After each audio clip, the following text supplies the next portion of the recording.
આજે જ્યારે કચ્છ મોરબી લોકસભા સીટનું જ્યારે પરિણામ આવ્યું છે અને જે પ્રકારે કચ્છ અને મોરબીના સૌ મતદારો જનતાએ ત્રીજી વખત મારા ઉપર વિશ્વાસ અને ભરોસો મૂક્યો છે, હું એમનો હૃદયથી ધન્યવાદ કરું છું, આભાર માનું છું। અમારા સૌ કાર્યકર્તાઓએ ખૂબ મહેનત કરી છે અને સતત એમનો પરિશ્રમ જે આજે પરિણામરૂપ જે બન્યો છે એટલે એમનો પણ હું આભાર માનું છું। દેશના યશસ્વી વડાપ્રધાન શ્રી નરેન્દ્ર મોદી સાહેબની લોકપ્રિયતા અને એમના નેતૃત્વમાં છેલ્લા 10 વર્ષની અંદર કચ્છની અંદર અનેક વિકાસના કાર્યો આપણે કર્યા છે।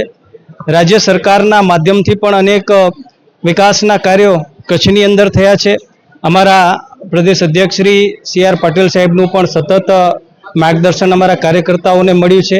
આજે કચ્છની જનતા, મોરબીની જનતા અને મતદારોએ જે ત્રીજી વખત મારા ઉપર વિશ્વાસ અને ભરોસો મૂકીને મને ત્રીજી વખત 5 વર્ષ માટે જ્યારે સેવા કરવાનો મને અવસર આપ્યો છે ત્યારે હું હૃદયથી એમનો આભાર માનું છું અને આપના માધ્યમથી હું સૌને વિશ્વાસ અપાવું છું કે આવનાર 5 વર્ષની અંદર કચ્છ અને મોરબી લોકસભા ક્ષેત્રની અંદર વિકાસના કાર્યોને હું આગળ વધારીશ।